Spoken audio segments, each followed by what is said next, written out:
주께 홀로 섭니다. 생명의 말씀 읽고 순종해 주를 예배합니다.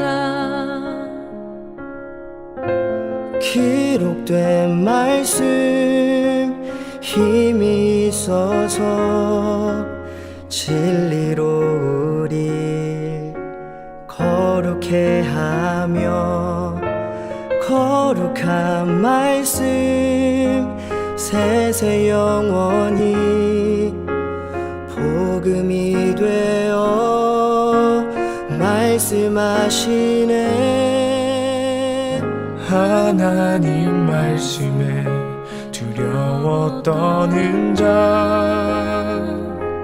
그 말씀에 생명을 거는 자 한 사람 찾으시는 주님의 약속을 믿어.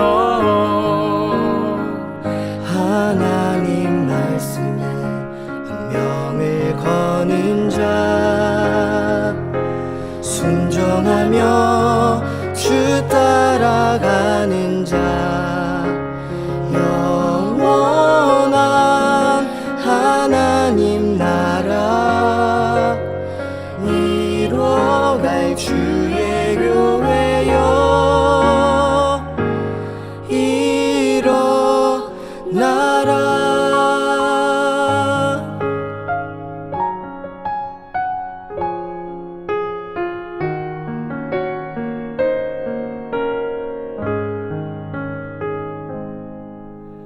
말씀 앞에서 경외함으로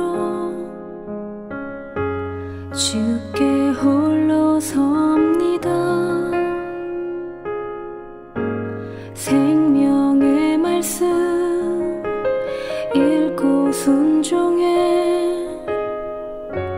주를 예배합니다.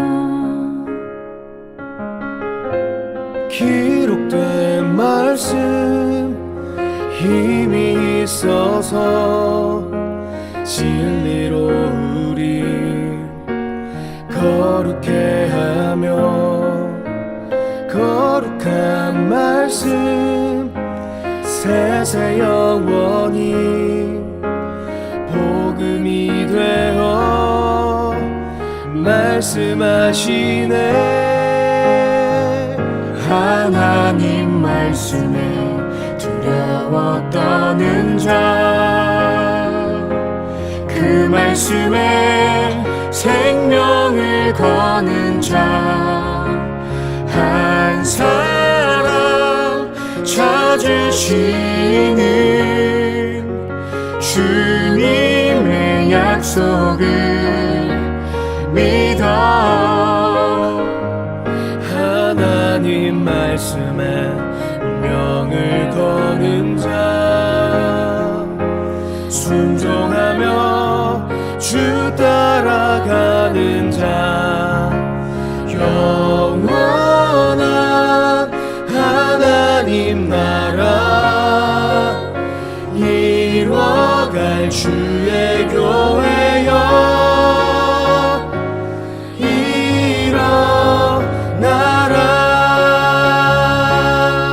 주 말씀은 우리를 구원에 이르는 지혜이니 목숨과 내 뜻 다해 그 말씀에 복종하라. 하나님 말씀에 두려워 떠는 자, 그 말씀에 생명을 거는 자 한 사람 찾으시는 주님의 약속을 믿어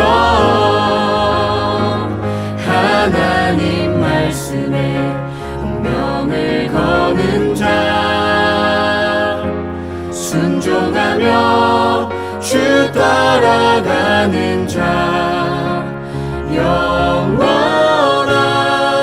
하나님 나라 이뤄갈 주의 교회여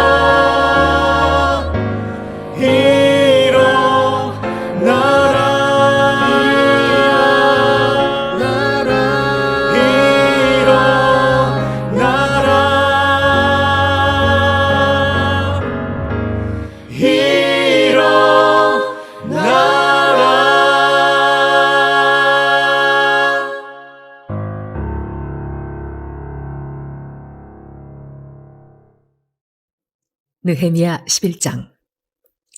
백성의 지도자들은 예루살렘에 거주하였고 그 남은 백성은 제비 뽑아 10분의 1은 거룩한 성 예루살렘에서 거주하게 하고 그 10분의 9는 다른 성읍에 거주하게 하였으며 예루살렘에 거주하기를 자원하는 모든 자를 위하여 백성들이 복을 빌었느니라. 이스라엘과 제사장들과 레위 사람들과 느디님 사람들과 솔로몬의 신하들의 자손은 유다 여러 성읍에서 각각 자기 성읍, 자기 기업에 거주하였느니라.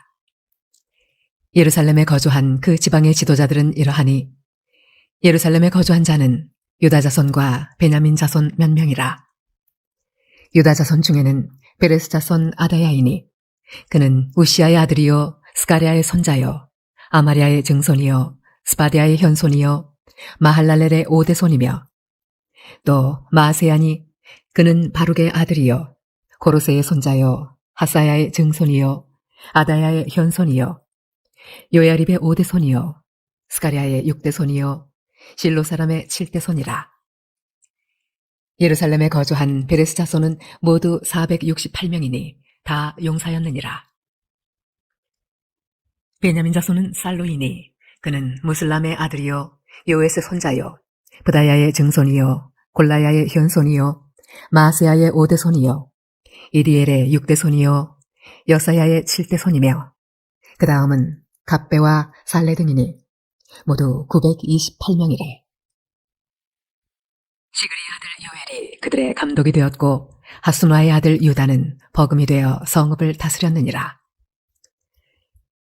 제사장 중에는 요야립의 아들 여다야와 야긴이며 또 하나님의 전을 맡은 자 스라야이니 그는 힐기야의 아들이요 무슬람의 손자요 사독의 증손이요 무라요스의 현손이요 아히두베의 5대 손이며 또 전에서 일하는 그들의 형제니 모두 822명이요 또 아다야이니 그는 여로함의 아들이요 블라야의 손자요 암시의 증손이요 스가랴의 현손이요 바스훌의 5대 손이요 말기야의 6대 손이며 또 그 형제의 족장된 자이니 모두 242명이요 또 아마세이니 그는 아사렐의 아들이요 아으세의 손자요 무실레못의 증손이요 인멜의 현손이며 또 그들의 형제의 큰 용사들이니 모두 128명이라. 하구돌림의 아들 삽디엘이 그들의 감독이 되었느니라. 레위 사람 중에는 스마야이니 그는 하수베 아들이요 아스리감의 손자요 하사베아의 증손이요 분니의 현손이며 또 레위 사람의 족장 삽부대와 요사바시니 그들은 하나님의 전 바깥일을 맡았고 또 아섭의 증손 삽디의 손자 미가의 아들 마따냐이니 그는 기도할 때에 감사하는 말씀을 인도하는 자가 되었고 형제 중에 박부갸가 버금이 되었으며 또 여도돈의 증손 갈랄의 손자 삼모의 아들 압단이 거룩한 성의 레위 사람은 모두 284명이었느니라. 성 문지기는 악굽과 달몬과 그 형제인이 모두 172명이며 그 나머지 이스라엘 백성과 제사장과 레위 사람은 유다 모든 성읍에 흩어져 각각 자기 기업에 살았고 느디님 사람은 오벨에 거주하니 시하와 기스바가 그들의 책임자가 되었느니라. 노래하는 자들인 아삽 자손 중 미가의 현손 마따냐의 증손 하사베아의 손자 바니의 아들 우시는 예루살렘에 거주하는 레위 사람의 감독이 되어 하나님의 전 일을 맡아 다스렸으니 이는 왕의 명령대로 노래하는 자들에게 날마다 할 일을 정해주었기 때문이며 유다의 아들 세라의 자손 곧 무세사벨의 아들 브다히아는 왕의 수하에서 백성의 일을 다스렸느니라.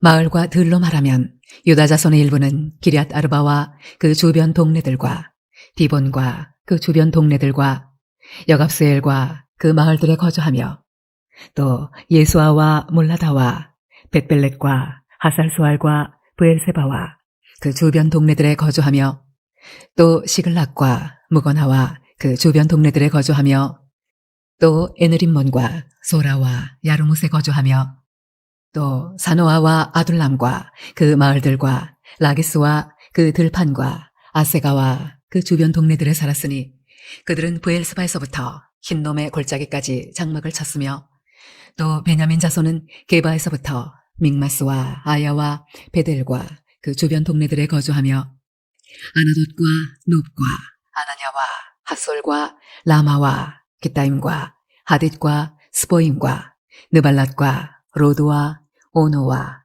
장인들의 골짜기에 거주하였으며 유다에 있던 레위 사람의 일부는 베냐민과 합하였느니라. 느헤미야 12장. 스알디엘의 아들 스룹바벨과 예수와 함께 돌아온 제사장들과 레위 사람들은 이러하니라. 제사장들은 스라야와 예레미야와 에스라와 아마랴와 말룩과 핫도스와 스가냐와 루흠과 무레못과 이또와 긴느도이와 아비야와 미야민과 마아디아와 빌가와 스마야와 요야립과 여다야와 살루와 아목과 hil기야와 여다야니 이상은 예수와 때에 제사장들과 그들의 형제의 지도자들이었느니라.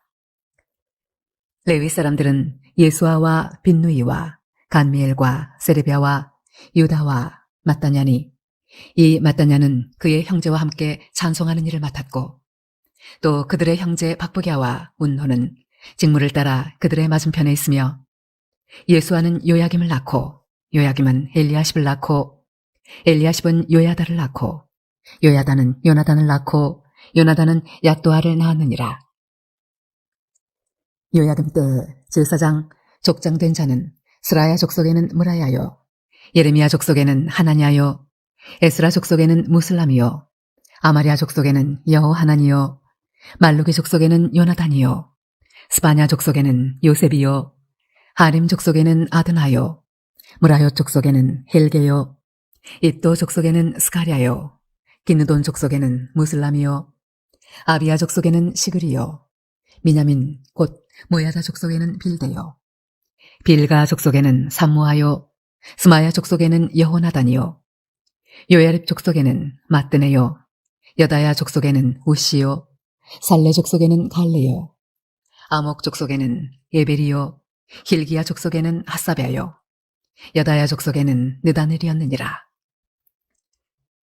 엘리야십과 요야다와 요하난과 야뚜아 때에 레위 사람의 족장이 모두 책에 기록되었고 바사왕 다리오 때의 제사장도 책에 기록되었고 레위 자손의 족장들은 엘리야십의 아들 요하난 때까지 그들에 대해 기록되었으니 레위 족속의 지도자들은 하사베와 세레베와 간미엘의 아들 예수아라.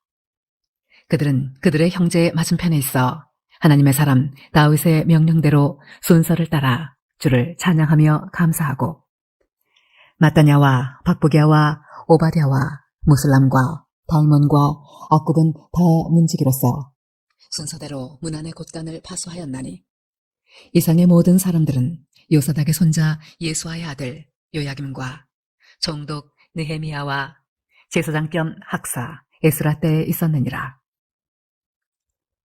예루살렘 성벽을 봉헌하게 되니 각처에서 레위 사람들을 찾아 예루살렘으로 데려다가 감사하며 노래하며 재금을 치며 비파와 수금을 타며 즐거이 봉헌식을 행하려 하매 이에 노래하는 자들이 예루살렘 사방 들과 느도바 사람의 마을에서 모여들고 또 벳길갈과 게바와 아스마웻 들에서 모여들었으니 이 노래하는 자들은 자기들을 위하여 예루살렘 사방의 마을들을 이루었음이라.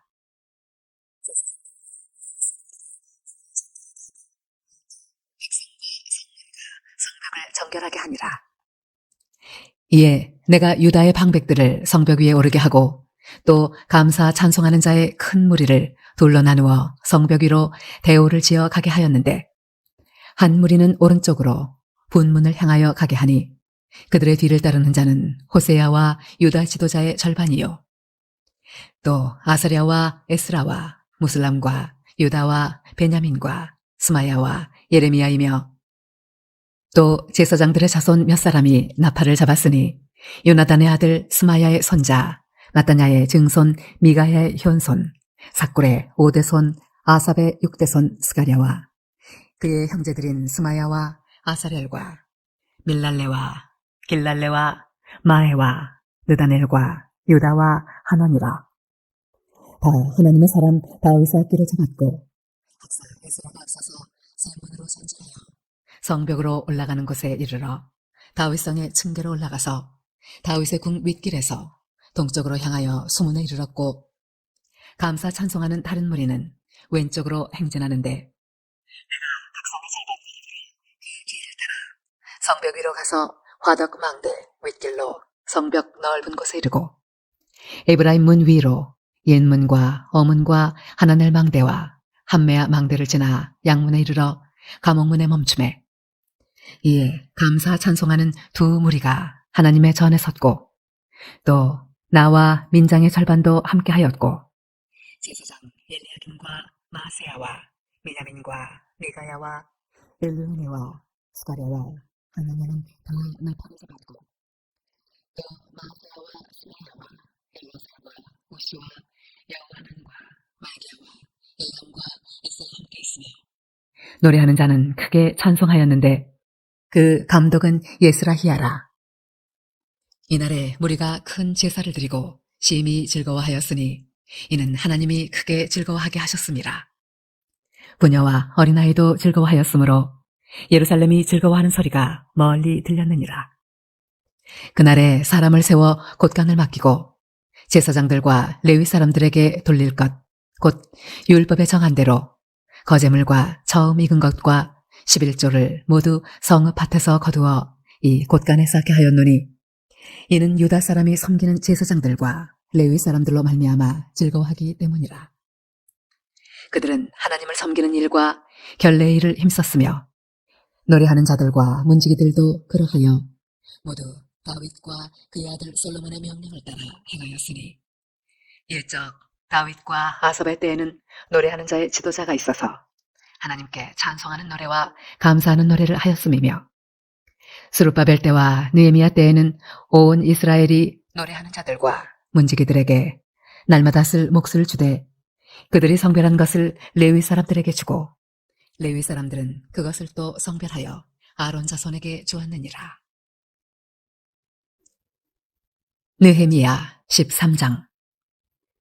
그날 모세의 책을 낭독하여 백성에게 들렸는데 그 책에 기록하기를 암몬 사람과 모압 사람은 영원히 하나님의 총회에 들어오지 못하리니 이는 그들이 양식과 물로 이스라엘 자손을 영접하지 아니하고 도리어 발람에게 뇌물을 주어 저주하게 하였습니다.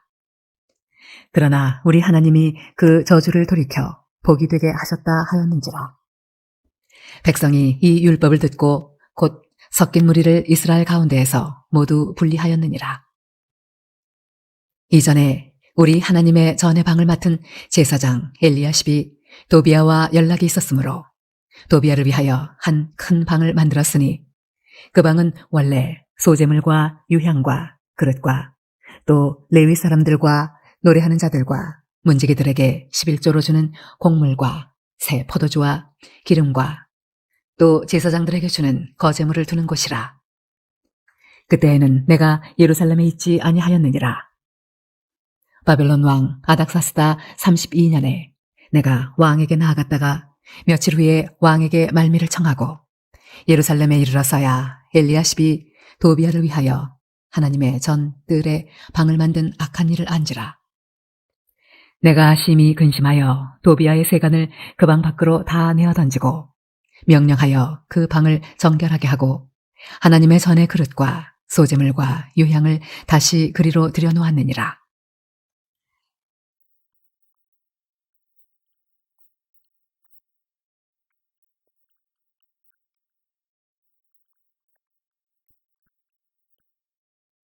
내가 모든 민장들을 꾸짖어 이르기를 하나님의 전이 어찌하여 버림받으였느냐 하고 곧 레위 사람을 불러 모아 다시 제자리에 세웠더니 온 유다가 곡식과 새 포도주와 기름의 11조를 가져다가 곳간에 들이므로 내가 제사장 셀레미야와 서기관 사독과 레위 사람 부다야를 장꼬지기로 삼고 마따냐의 손자 삭굴의 아들 하난을 버금으로 삼았나니 이는 그들이 충직한 자로 인정됨이라. 그 직분은 형제들에게 분배하는 일이었느니라. 내 하나님이여, 이 일로 말미암아 나를 기억하옵소서. 내 하나님의 전과 그 모든 직무를 위하여 내가 행한 선한 일을 도말하지 마옵소서. 그때 내가 본즉 유다에서 어떤 사람이 안식일에 술투를 밟고 곡식단을 나귀에 실어 운반하며 포도주와 포도와 무화과와 여러 가지 짐을 지고 안식일에 예루살렘에 들어와서 음식물을 팔기로 그날에 내가 경계하였고 또 두로 사람이 예루살렘에 살며 물고기와 각양 물건을 가져다가 안식일에 예루살렘에서도 유다 사손에게 팔기로 내가 유다의 모든 귀인들을 꾸짖어 그들에게 이르기를 너희가 어찌 이 악을 행하여 안식일을 범하느냐 너희 조상들이 이같이 행하지 아니하였느냐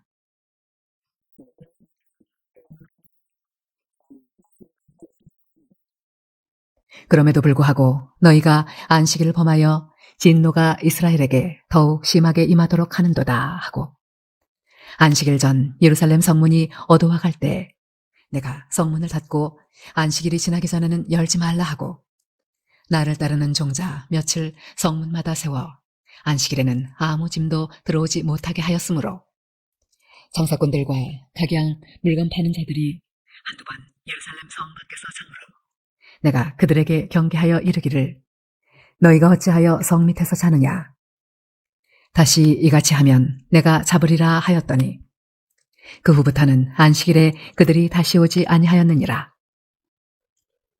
내가 또 레위 사람들에게 몸을 정결하게 하고 와서 성문을 지켜서 안식일을 거룩하게 하라 하였느니라. 내 하나님이여 나를 위하여 이 일도 기억하시옵고 주의 크신 은혜대로 나를 아끼시옵소서. 그때 내가 또 본즉 유다 사람이 아스돗과 암몬과 모압 여인을 맞아 아내로 삼았는데 그들의 자녀가 아스돗 방언을 절반쯤은 하여도 유다 방언은 못하니 그 하는 말이 각 족속의 방언이므로 내가 그들을 책망하고 저주하며 그들 중 몇 사람을 때리고 그들의 머리털을 뽑고 이르되 너희는 너희 딸들을 그들의 아들들에게 주지 말고 너희 아들들이나 너희를 위하여 그들의 딸을 데려오지 아니하겠다고 하나님을 가리켜 맹세하라 하고 또 이르기를 옛적에 이스라엘 왕 솔로몬이 이 일로 범죄하지 아니하였느냐 그는 많은 나라 중에 비길 왕이 없이 하나님의 사랑을 입은 자라 하나님이 그를 왕으로 삼아 온 이스라엘을 다스리게 하셨으나 이방 여인이 그를 범죄하게 하였나니 너희가 이방 여인을 아내로 맞아 이 모든 큰 악을 행하여 우리 하나님께 범죄하는 것을 우리가 어찌 용납하겠느냐. 대제사장 엘리야십의 손자 요야다의 아들 하나가 호론 사람 산발랏의 사위가 되었으므로 내가 쫓아내어 나를 떠나게 하였느니라. 내 하나님이여 그들이 제사장의 직분을 더럽히고 제사장의 직분과 레위 사람에 대한 언약을 어겼사오니 그들을 기억하옵소서. 내가 이와 같이 그들에게 이방 사람을 떠나게 하여 그들을 깨끗하게 하고 또 제사장과 레위 사람의 반열을 세워 각각 자기의 일을 맡게 하고 또 정한 기한에 나무와 저음 익은 것을 드리게 하였사오니 내 하나님이여 나를 기억하사 복을 주옵소서.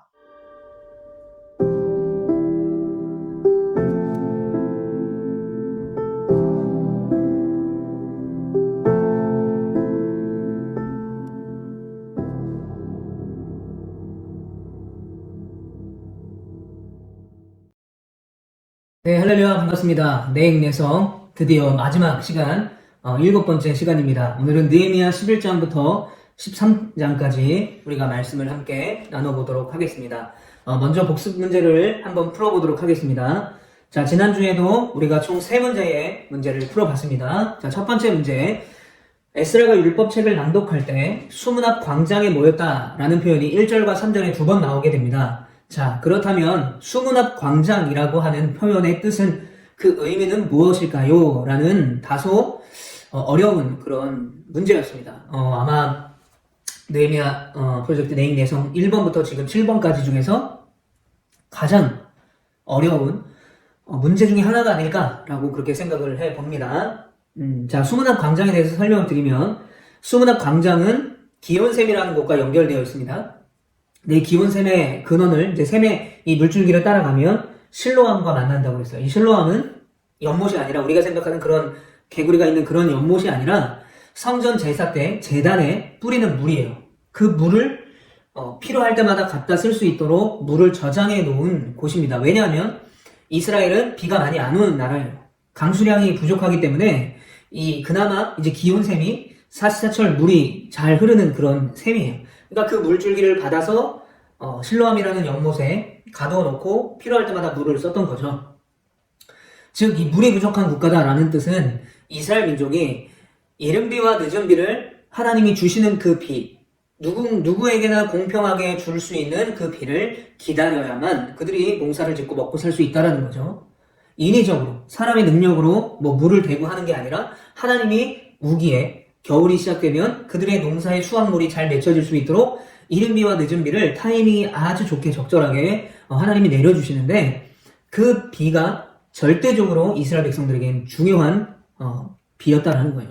그러니까 이 수문 앞 광장, 기온샘이 시작되는 그 수문 앞 광장에 모여서 이들이 하나님의 말씀을 읽었다라는 뜻은 무엇이냐면 그들이 이른 비와 늦은 비를 기다리면서 하나님의 은혜를 구했던 것처럼 성벽과 성전을 다 지은 후에 하나님의 은혜 없이는 살 수 없습니다. 라는 그런 고백의 의미가 바로 수문 앞 광장이라는 그런 장소적인 특징에 담겨져 있는 거예요. 그 장소의 의미가 아주 깊은 의미가 바로 이런 뜻이다라는 것입니다. 우리가 하나님 없이는 이제 살 수 없습니다. 우리가 성벽과 성전을 다 지어놨지만 이게 사실 하나님 없이는 그냥 건물에 불과합니다. 그러나 하나님이 계시면 우리를 하나님이 보호하시고 우리가 그 하나님을 바라보며 사는 그런 민족이 되겠습니다. 그런 백성이 되겠습니다. 그런 고백이에요. 그게 바로 수문 앞 광장입니다. 자, 두 번째 문제는요. 율법책을 낭독할 때 백성들은 울며 회개했습니다. 그러나 에스라는 기뻐하라 라고 하면서 이 날이다 라고 말을 합니다. 자, 정답은 뭘까요? 정답은 거룩한 날입니다. 성일. 거룩한 날이기 때문에 너희가 울며 회개하는 것도 중요하지만 너희들이 기뻐하고 그 하나님을 찬양해야 된다. 여호와를 기뻐하는 것이 너희의 힘이기 때문에 그렇다라는 거예요. 그래서 너희의 기쁨을 너희만 기뻐하지 않고 나가서 많은 사람들에게 전하고 같이 먹고 마시고 즐거워할 것을 명령하죠. 바로 거룩한 날 성일입니다. 자, 이 거룩한 날 성일을 지키게 된 배경을 보게 되면 세 번째 문제와 연결이 되게 됩니다. 율법책을 낭독한 다음 날 지파별 지도자들과 제사장들과 레위인들이 또다시 에스라를 찾아와요. 자, 이유가 뭘까요? 그들은 말씀이 고팠기 때문에 그래요. 여러분, 우리가 음식을 어제 먹었어요. 그러면 다음 날이 되면 또 배가 고프잖아요. 또 음식을 먹어야 되잖아요. 어제 먹었다고 물론 사람이 어제 음식을 먹고 며칠 동안은 음식을 먹지 않고도 살 수가 있긴 해요. 그러나 배가 고프죠. 먹고 싶은 욕구가 막 생기게 되는 거죠. 그런 마찬가지입니다. 이 이스라엘 지파별 지도자들과 제사장들과 레위인들이 다시 이 거룩한 성일을 지키고 기뻐하고 하나님을 찬양한 다음날 다시 찾아온 이유는 하나님의 말씀을 더 듣고 싶은 거예요. 우리에게 그 귀한 하나님의 말씀을 더 들려주세요 라고 말했어요. 결국 에스라와 함께 계속해서 이제 이 성일 이후에 진행되는 그 절기를 가운데 말씀을 계속 읽다가 그동안 잘 지키지 않았던 초막절이라는 절기를 지키게 되는 거죠. 자, 이렇게 이제 우리가 느헤미야서를 함께 문제를 풀어봤습니다. 지난주 정답을 풀어봤어요. 자, 정답을 맞춘 친구 여기에 나오겠습니다. 자, 중등부 박채은, 최과원, 고등부 김민규 학생입니다. 수고하셨습니다. 감사합니다. 네, 그리고 이번 주에 출석 체크해주신 우리 친구들 있습니다. 중등부 박채은, 최과원, 고등부 김민규 되겠습니다. 자, 6번 연속 오늘까지 출석 체크한 친구 김민규, 고등부 김민규입니다. 박수 하겠습니다. 네, 여러분 너무너무 열심히 참여해 주셔서 참 감사합니다. 끝까지 여러분 잘 참여해 주셨으면 좋겠습니다. 자, 오늘은 느헤미야 11장부터 끝장인 13장까지의 말씀을 함께 나눠보도록 하겠습니다. 자, 먼저 11장과 12장은요, 간단하게 요약한 후에 우리가 13장을 중심으로 함께 말씀을 나눠보겠습니다. 자, 느헤미야 11장은요, 드디어 이제 성전을 짓고 성벽을 다 짓고 나서 이제 이 성벽 안에, 그 성전을 둘러싼 성벽 안에 살아갈 수 있는 사람들을 정하게 되는 거죠. 그래서 유다와 예루살렘 주민이 거기에 정착하는 이야기가 나오게 됩니다. 그런데 여기서 유다와 예루살렘 주민이 정착하는 데는 사실 우리가 그렇잖아요. 몇 명 이상 모이면 불편해요. 어떤 사람은 이런 라이프 스타일이 있고 어떤 사람은 이런 라이프 스타일이 있기 때문에 같이 살다 보면 불편한 일들이 발생하기 마련이에요. 유다와 예루살렘 주민들도 마찬가지였습니다. 오랜만에 고향에 돌아왔고 또 수일 동안 이 성벽과 성전 재건을 하려고 지쳐있는 가운데 아주 사소한 문제로 서로 다투고 또 연합이 깨어질 수 있는 그런 상태였어요. 그런데 여기서 유다와 예루살렘 주민들이 11장에 정착하면서 보여준 모습은 서로 공존하는 거예요. 성벽 안에 사는 사람들도 성벽 밖에 사는 사람들도 서로를 위해 중보해주고 또 서로의 연약함이나 어려운 점을 보호해주고 챙겨주는 그런 아름다운 공동체, 공존의 모습을 보여주는 것이 바로 느헤미야 11장의 모습입니다. 자, 느헤미야 12장에는요, 이제 드디어 이 성벽을 재건한 후에 이 성벽은 하나님이 지어주신 것이고 이 성벽과 성전의 주인은 하나님이십니다 라는 성벽 봉헌식을 하게 됩니다. 성대하게 성벽 봉헌식을 하게 되고요. 이제 성벽 봉헌식에 하나님 앞에 드렸던 그 헌물들, 제물들을 관리하는 사람들을 임명하게 됩니다. 그래서 이들은 너무 기뻤을 거예요. 85년이라는 시간 동안에 이 성벽을 지어가며 또 게셈과 도비아와 산발락과 온갖 이방 민족들의 위협과 또 말도 안 되는 어떤 소문을 퍼뜨리는 그런 일들과 또 경제적인 불공평의 이유로 이 같은 민족 안에서 다툼이 일어나고 어려움이 일어나고 먹고 살 길이 막막한 그런 어려움이 생기는 그런 숱한 모든 과정들이 이 성벽을 봉헌하는 그날 떠올랐을 거예요. 어떤 사람은 서러워서 슬피 울었을 것이고 어떤 사람은 너무 기뻐서 울었을 것이고 어떤 사람은 막 기뻐서 막 춤을 췄을지도 모르겠어요. 또 어떤 사람은 너무나 감사하지만 그 감격의 순간을 누리기 위해서 잠시 이렇게 기도하고 있던 사람들도 있었을 겁니다. 아무튼 이 성벽을 봉헌하는 그 날은 이스라엘 백성들에게는 정말 귀하고 귀한, 다시는 그들에게 올 수 없는 아름다운 날이 되었습니다. 자, 이제 마지막 느헤미야 13장 말씀을 나눠보겠습니다. 자, 이제 느헤미야 12장 27절부터 13장 3절까지는 성벽 공사 완공 후에 성벽 봉헌을 예배를 드리는 그런 장면들이 계속해서 이어지게 됩니다. 그런데 이때 이들이 단순히 먹고 마시고 기뻐하고 즐거워하고 하나님을 찬양하는 것뿐만 아니라 또 뭘 했냐면 모세의 율법책을 또 낭독했어요. 다시 한번 하나님의 말씀을 읽었어요. 자, 그 말은 뭐냐? 우리가 이 거룩한 성전, 이 성벽 정말 고생하며 온갖 수모와 희생과 헌신을 다해서 지은 이 성벽, 성전을 주님 앞에 드릴 때 우리가 그냥 드리는 것이 아니라 하나님의 말씀으로 이것을 드립니다. 하나님의 말씀으로 받겠습니다. 하나님의 말씀에 따라 내가 살겠습니다라는 그 결단을 다시 한번 하고 있는 거예요.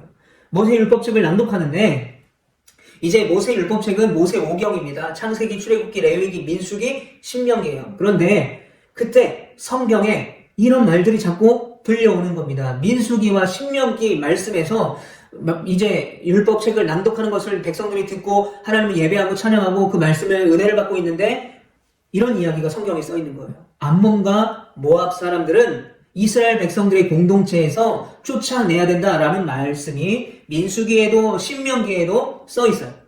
자, 그 이유가 뭐냐면 이유가 있어요. 그냥 하나님이 암몬과 모압 백성들을 하나님이 싫어하셨기 때문에 쫓아내라 라고 하신 게 아니라 이미 과거에 이스라엘 백성들이 애굽에서 나왔을 때 그들이 이제 사실 광야 생활이 처음이잖아요. 그리고 광야에 40년이라는 그 길을, 먼 길을 가야 되니까 배고프죠, 힘들죠. 그리고 당황스럽죠, 무섭죠, 두렵죠. 그런데 이 암몬과 모압 사람들은요, 어떤 사람이냐면 아브라함의 조카 롯의 후손들이에요. 즉 이스라엘 백성들과 가까운 친척 민족이었던 거죠. 그러니까 도와줘야 되는 거죠. 어려움에 처한 이스라엘 백성들을 도와줘야 돼요. 우리가 남이 아니었어요. 도와줘야 되는 거예요. 그래서 도움을 요청했는데 이들이 어떻게 합니까? 형제인 이 민족들이 이스라엘 백성들을 도와주지 않고요. 발람이라는 사람에게 뇌물을 주어서 이 이스라엘 백성들을 저주하게 해요. 그래서 이 이스라엘 백성들이 힘들게 광야 길을 걷게 만든 장본인들이 바로 암몬과 모압 백성입니다. 그리고 그 이후에도 마찬가지예요. 역사를 보게 되면 이스라엘 백성들을 주기적으로 공격하고 괴롭히고 뒤에서 비겁하게 여자들을 공격하고 어린아이를 공격했던 민족들이 바로 이 암몬과 모압 족속이었다라는 거예요. 그래서 하나님은 민수기와 신명기의 율법에서 법으로 딱 정해놓은 거예요. 암몬과 모압 족속은 이스라엘 총회의 공동체에 속할 수 없는 민족이다. 그런데 지금 어떻게 됩니까? 성벽을 재건하고 성전을 재건해서 유다와 예루살렘 주민들이 거기에 정착을 했는데 정착을 하고 보니까 암몬과 모압 사람들이 같이 살고 있었던 거예요. 그래서 율법책의 말씀을 듣다가 그들을 쫓아내게 되는 것입니다. 물론 같이 살았던 민족들이고 또 암몬과 모압 사람들이 그 공동체 안에 섞여 있었기 때문에 다른 이스라엘 백성들과 뭐 여러 가지 관계에 있었을 거죠. 친척일 수도 있고 또 거래 관계일 수도 있고 또 친구일 수도 있고. 그러나 사람의 정으로는 굳이 쫓아내야 돼? 라고 생각할 수 있어요. 그러나 이들이 결단한 게 무엇입니까? 성벽을 재건하고 성전을 재건하고 이제 우리는 오직 하나님의 말씀으로만 살겠습니다 라고 결단하지 않았습니까? 그렇기 때문에 정으로 봐서는, 인간의 정으로 봐서는 쫓아내기가 좀 그렇죠. 그러나 하나님의 말씀에 법으로 그렇게 써있기 때문에 이들은 느헤미야와 함께 그 암몬과 모압 족속을 다 쫓아내는 일들을 하게 돼요. 그런데 쉽지 않죠. 여러분 쉽지 않아요. 예를 들어 그런 거죠. 경주에 이제 외국인 노동자들이 예를 들어 산다고 해요. 그런데 어떤 이유로 이 외국인 노동자를 다 추방해야 된다라고 하면 이들이 순순히 다 가겠습니까? 뭐 어디 숨어 있고 막 그러면은 공권력을 동원해서라도 그런 일들을 처리해야 되겠죠. 마찬가지예요. 이 암몬과 모압 족속을 이 이스라엘 공동체 안에서 쫓아내는 것이 참 쉽지가 않은 일이었어요. 그런데 그 일을 하는 도중에 이제 느헤미야가 아닥사스다 왕, 페르시아의 아닥사스 왕의 부름을 받고 다시 이제 페르시아에 잠시 돌아가게 돼요. 근데 여러분 마치 주인이 집을 비운 사이에 강아지들이 온 집에 말썽을 피워놓는 것처럼 느헤미야가 이스라엘을 떠나 예루살렘을 떠나서 페르시아에 돌아간 잠깐 그 사이에 어떤 일이 벌어졌냐면 말도 안 되는 일이 벌어져요. 대제사장 엘리야십이라는 사람이 도비야, 우리 성전 재건할 때, 성벽 재건할 때 방해했던 주동인물 도비야죠. 그 도비야에게 그것도 다 쫓아내려고 하는 말씀하셨는데 암몬과 모압 족속을. 근데 성전 안에 방 하나를 내주어서 거기에 살게 했다는 거예요. 누가? 대제사장이었던. 그 당시 느헤미야 총독 밑에서 대제사장의 역할을 감당했던 엘리야십이 영적으로 깨어있고 하나님의 말씀을 잘 분별하고 하나님의 말씀에 무조건 순종해야 되는 대제사장이 지금 뭐 하고 있다? 하나님이 금지했던 암몬 사람 도비야에게 성전 안에 있는 방을 내주고 이스라엘 공동체 안에 살게 해줬다는 거예요. 왜 그럴까요? 이따가도 설명하겠지만 뭔가 둘이 도비야와 이 엘리야십이 뭔가 불인 관계가 있었을 거예요. 뭔가 돈으로 얽혀있든지 또는 뭐 다른 걸로 엉켜있든지 아무튼 그럴 거예요. 그리고 이 일들이 왜 이루어졌나, 버젓이 이루어졌나, 일단은 느헤미야라는 리더가 없었어요. 그렇기 때문에 그 일을 하지 말라, 그렇게 하면 안 된다라고 얘기해주는 사람이 없었을 뿐만 아니라 이 대제사장 엘리야십과 그 당시 귀족들이 이 수많은 이방인들과 정략적인 결혼, 혼인 관계에 있었기 때문에 이 도비야에게 방 하나를 내주는 문제에 대해서 뭐라고 할 수가 없었어요.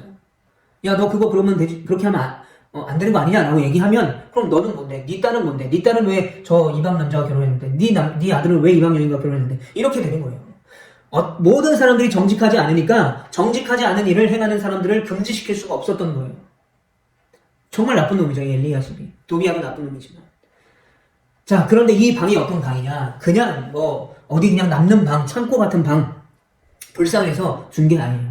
이 방은요, 백성들이 그 당시 성전에서 하나님을 제사하는 일을 주관했던 레위인들이 있었습니다. 여러분, 이 레위인들은 성경에서 계속해서 뭘 얘기하냐면, 이 레위인은 11조, 다른 지파, 11지파가 하나님 앞에 헌금을 드릴 때, 그 10분의 1을 이 레위 지파에게, 왜냐면 레위 지파는 땅이 없어요. 분배받은 땅이 없었기 때문에 먹고 살 길이 없었어요. 그러니까 이 레위 사람들의 먹고 살 길을 이 나머지 11지파가 책임져 줘야 됐어요. 그게 이제 레위 지파에게 성전에서 11조를 줘서 그 11조로 먹고 살게 했다라는 거죠. 지금 목사들과 마찬가지인 거죠. 교회에서 사례를 받고 목회를 하는 것처럼 똑같은 경우예요. 근데 그 방이 어떤 방이냐? 그 레위인들에게 11조를 주는 그 예물, 백성들이 바친 그 예물이 있는 방이었어요. 그러면 이 도비아가 그 예물이 있는 방에 이 엘리야십이 넣어놨다는 것은 뭐예요? 너 그 돈 가져라라 라는 거 아니겠어요? 도비아가 꿀꺽한 거죠. 그러니까 레위인들이 11조가 안 들어오는 거예요. 돈이 안 들어오는 거예요. 먹고 살 길이 막막한 거죠. 그러니까 어떻게 합니까? 그들이 성전에서 제사를 드리고 하나님 앞에 제사를 드리는 일에 봉사를 해야 되는데 다 도망가요. 왜요? 먹고 살 길이 없으니까 다 도망가서 밭에 가서 일하고 있는 거예요. 말도 안 되는 일이 벌어진 거죠. 하나님의 법이, 말씀이 무너지고 있었던 거예요. 그때 느헤미야가 급히 페르시아에서 다시 예루살렘으로 돌아오게 됩니다. 돌아와서 어떻게 합니까? 성전으로 들어가서 이 도비아가 묵고 있던 그 방에 들어가서 도비아의 모든 물건들을 다 내던져 버립니다. 그리고 쫓아내버려요. 그리고 나서 도망간 레위인들을 다시 성전으로 불러드립니다. 이제 여러분들이 11조로 살 수 있습니다. 이제 여러분들은 제사 드리는 일에 충실하십시오. 다 모이십시오. 라고 얘기했어요. 다 돌아왔어요. 그러다 보니까 백성들이 이제 안심하고, 아, 레위인들이 돌아왔으니 우리가 드리는 헌금이 온전한 데 쓰이겠구나 라고 생각하고 헌금을 다시 하나님 앞에 드리기 시작했어요. 하나님의 무너진 법들이 느헤미야를 통해서 다시 회복되고 있었다라는 거예요. 자, 이렇게 도비아의 생활을 다 둘러왔고 이 도비아를 내쫓는 장면, 여러분 어디서 많이 본 장면 아닙니까? 바로 신약에 예수님께서 지난주에 말씀대로 성전에서 물건을 사고 파는 모든 사람들과 돈을 환전하는 사람들을 다 둘러왔고 예수님이 유일하게 성경에서 한 번 딱 화를 내신, 분노하신 그 사건, 성전 정화 사건이죠. 굉장히 비슷합니다. 하나님의 법이 무너진 그것을 거룩한 분노를 가지고 심판하는 거죠. 예수님이 뭐라고 말했습니까? 우리 여기는 이 성전은 하나님의 집은 만민이 기도하는 집이다. 너희들이 이 집을 강도의 소굴로 만들었구나. 다 둘러엎어요. 느헤미야도 마찬가지입니다. 느헤미야도 이렇게 도비아를 쫓아내고 도비아가 가지고 있는 모든 물건을 다 버리고 나서 레위인들을 다시 성전으로 모아드리고 백성들에게 헌금을 하라고 한 후에 뭐라고 말합니까? 너희들이 이제부터는 이것뿐만 아니라 안식일을 제대로 지켜야 된다라고 말해요. 그러니까 무너진 하나님의 말씀의 법이 이제 조금씩 회복되기 시작하는데 느헤미야는 거기서 만족하지 않은 거예요. 더 완벽하게 하나님의 말씀이 회복되기를 원했다는 거예요. 그게 바로 안식일을 잘 지키는 거였어요. 자, 그러면 느헤미야가 너희들이 이제 안식일을 잘 지켜라 라고 얘기했을 때 그럼 이들이 안식일을 잘 지키고 있었을까요? 못 지키고 있었을까요? 못 지키고 있었어요. 너무나 자연스럽게 안식일에 물건을 팔고 일을 하고 하는 일들이 하나님이 정하신 그 안식의 날에 이들이 안식하지 못했다는 거예요. 자, 이들이 안식을 하지 못했던 이유는 무엇일까요? 일을 그때도 해야만 먹고 살 수가 있기 때문이었어요. 안식일에도 일을 해야 부자는, 돈이 많은 자들은 일을 하지 않아도 먹고 살 수 있었지만 가난한 사람들은 그때도 일을 해서 월화수목금토일 매일매일 일을 해도 입에 풀칠하기가 힘든 사회적인 구조가 이 이스라엘 공동체 안에 있었다는 거죠. 하나님은 모든 만민들이 평등하게 하나님이 주시는 이른비와 늦은비를 맞으면서 균형 있는 소출을 먹고 마시고 빈부의 격차가 생기지 않는 평등한 서로를 돕는 배필로 삼고 도와주고 세워주는 그런 공동체를 원하셨는데 이들의 공동체는 월화수목금토일 매일매일 일해도 먹고 살기 힘든 사람들이 존재했었다라는 거예요. 그래서 안식일이 지켜지지 않았다는 거죠. 또 한 가지, 안식일이 왜 지켜지지 않았을까요? 이들이 월화수목금하고 토요일 쉴 수 있었죠. 근데 돈 많은 놈들이 못 쉬게 했던 거죠. 더 일해. 더 일해서 나에게 돈을 벌어와. 이런 거죠.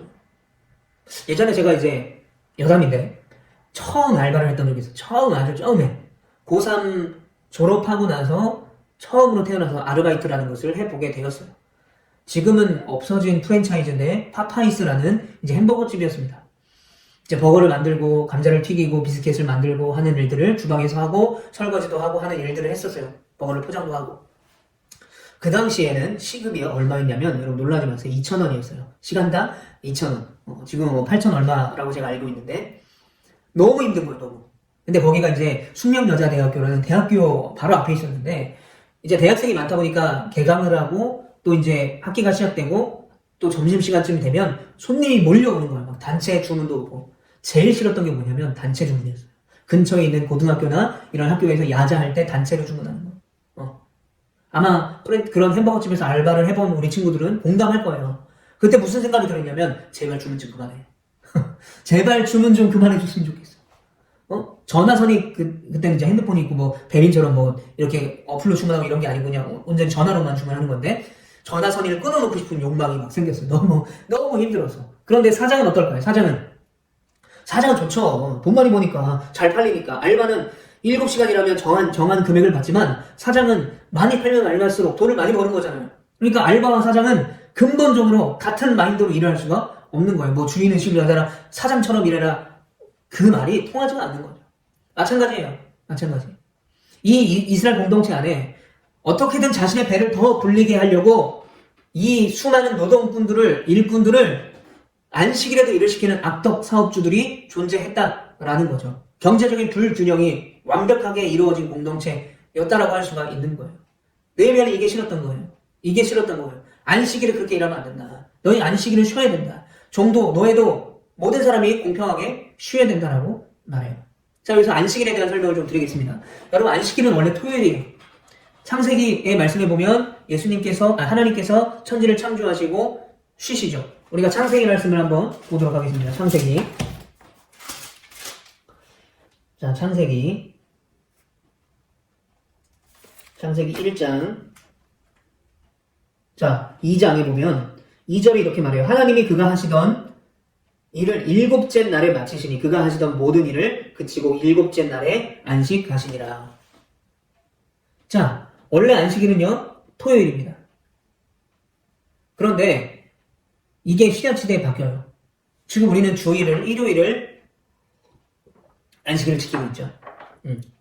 주일로 지킵니다. 안식일이라기보다는 주일로 지키는 건데, 근데 이제 예수님이 신약시대에 이런 일이 있었어요. 이제 많은 종교 지도자들과 대제사장들이 이제 이 안식일에 뭐 제자들이 밀을 부셔서 먹는다든지 또는 이제 예수님이 안식일에 병든 자를 고친다든지 하는 것은 율법에 나오는 안식일의 기준과 위배되는 거예요.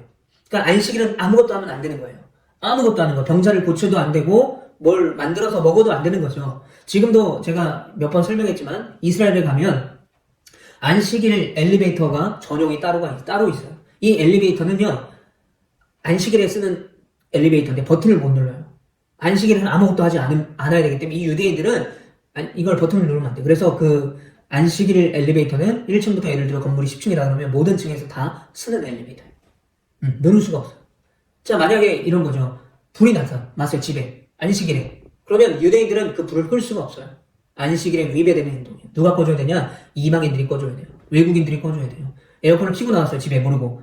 그러면 에어컨을 꺼야 되잖아요. 전기세 폭탄 나오잖아요. 그럼 어떻게 해야 돼요? 안식일이랑 끄질 못해요. 누가 꺼줘야 돼요? 외국인이 꺼줘야 돼요. 엄격한 안식일 기준이 있었다는 거죠.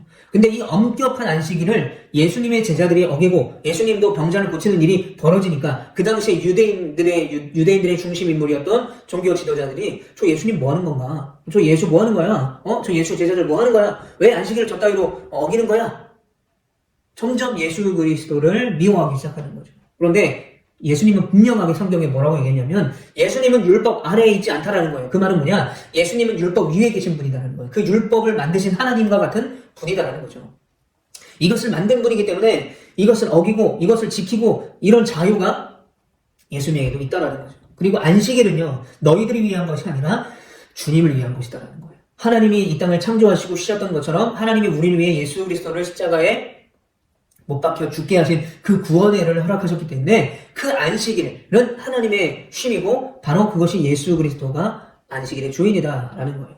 그래서 구약의 안식일은 토요일이었어요. 그러나 신약의 안식일은 일요일, 주일로 바뀌게 됩니다. 왜냐하면 이 제자들이 이제 예수 그리스도의 부활, 예수님의 부활과 성령 체험을 하게 되죠. 그리고 구약의 안식일이 예수 그리스도로 인해서 성취되었다는 것을 깨달았다는 거예요.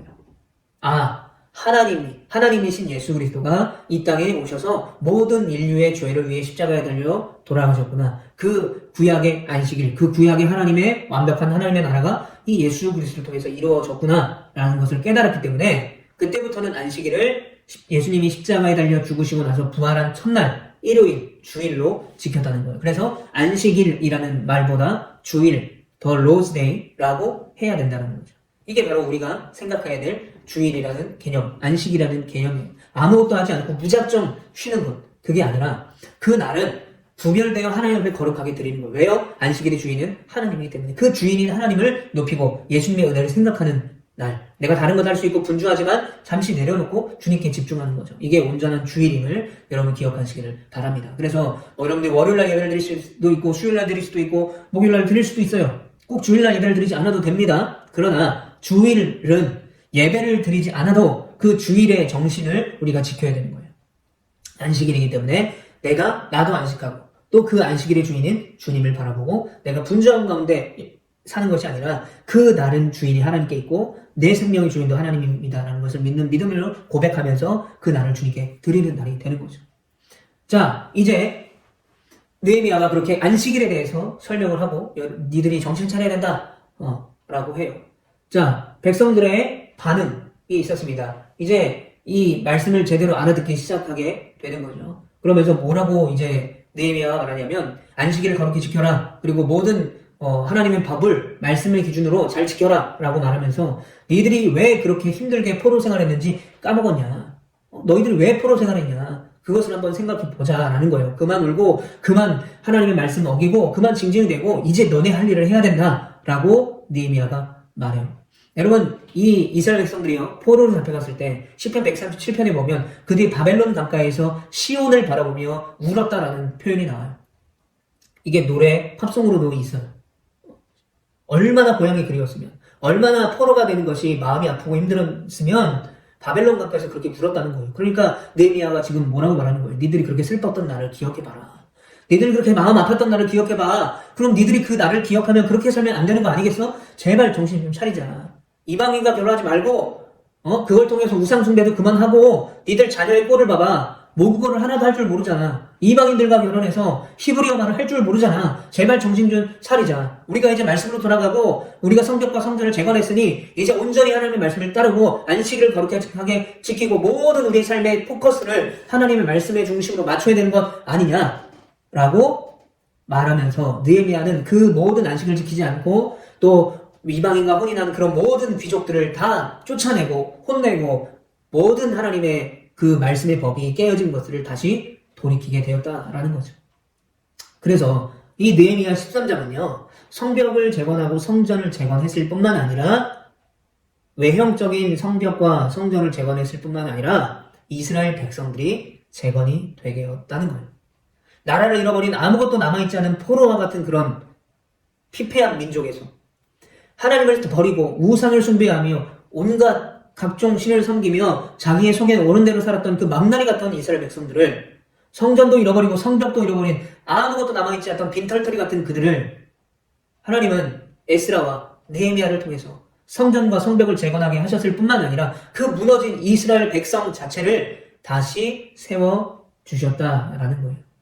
그렇기 때문에 이 성전 재건과 성벽 재건 이것은 하나님이 이스라엘 백성들을 하나님의 백성으로 언약 백성으로 다시 한번 살려주셨던 너무나 아름다운 하나님의 역사였다는 거예요. 또 한 가지 하나님은 그렇게 죄 가운데 있었던 그래서 그 죄로 인해서 포로로 잡혀가서 아무런 소망 없이 살았던 이스라엘 백성들을 끝까지 지키셔서 그들을 포로에서 해방시켜 주시고 해방시켜 주셨을 뿐만 아니라 성전과 성벽을 다시 짓게 하시고 그들의 공동체가 하나님의 말씀으로 다시 세워지게 하셨다는 거예요. 에스라와 느헤미야가 또 수룹바벨이 학개와 스가랴가 그렇게 하나님께 쓰임 받은 거예요. 그들이 한 게 아니에요. 그들은 하나님께 쓰임 받은 거예요. 이 모든 것은 다 하나님의 역사였다라는 거예요. 여러분 이제 내인 내성은 오늘로 끝나게 됩니다. 여러분 1번부터 지금 7번까지 우리가 에스라서부터 느헤미야서까지 계속해서 말씀을 나누는데 여러분이 꼭 생각해 봐야 될 게 있어요. 자, 그렇다면 나의 신앙 상태는 지금 어떠한가라는 것입니다. 단순히 내가 구원의 확신을 갖고 내가 오늘 죽어도 천국에 갈 수 있습니다 라는 고백보다 지금 내가 예배를 드리는 나의 태도와 하나님을 바라보는 나의 생각과 가치는 어떠한가 여러분 그것을 좀 돌아봤으면 좋겠어요. 하나님이 이스라엘 백성들에게 성전과 성벽 재건을 시킨 것은 단순히 어떤 외형적인 건물을 지으라고 한 게 아니었습니다. 그 성전과 성벽 재건을 통해서 그 하나님, 그 전능하신 하나님, 그리고 그 전능하신 하나님이 보호하시고 인도하시는 이스라엘 백성들이 그 하나님을 바라보게 만드신 사건이었어요. 물론 성전 재건과 성벽 재건이 쉬운 일이 아니었어요. 온갖 힘들고 어려운 일들이 수많이 일어났습니다. 포기할 수도 있었지만 그들은 포기하지 않았어요. 여러분, 코로나19의 시대를 우리가 보내고 있습니다. 제가 이 느헤미야 프로젝트를 왜 시작했냐면 코로나 때문에 시작한 거예요. 내인 내성을 왜 했냐? 코로나 때문에 그랬어요. 코로나를 경험해 보니까 목사인 나도 신앙을 지키는 게 쉽지가 않아요. 예배를 드리러 나오는 게 맞는가? 아니면 코로나에 걸리지 않도록 조심해야 되는 게 맞는가? 그 수많은 고민들이 저에게 있었어요. 그리고 모임을 하지 못하고 수련을 하지 못하고 여러 가지 제약이 많다 보니까 목사인 저조차도 그것을 준비 안 해도 되니까 저 역시 신앙을 지키는 것이 쉽지 않았다는 거예요. 그렇다면 여러분들은 어때요? 여러분들의 신앙 상태는 어떻습니까? 코로나가 지금 3년째예요. 여러분들이 예배를 드리는 예배의 태도는 어떻습니까? 코로나가 너무 심해서 아빠가 그냥 집에서 예배 드리래요. 집에서 예배 제대로 드렸어요. 온라인으로 예배 드릴 때 성경 펼치고 찬양도 하고 그렇게 예배를 드렸습니까? 그렇게 못 드리죠. 우리가 어딜 갈 때 체온을 체크하죠. 뭐 지금은 이제 없어졌지만 백신 패스나 뭐 체온 체크하는 게 있었죠. 왜 합니까? 이 사람이 지금 코로나19에 걸렸냐 안 걸렸냐, 그래서 이 사람이 그 공간에 갔을 때 다른 사람에게 그 병을 옮길 수 있느냐 없느냐를 판단하는 거잖아요.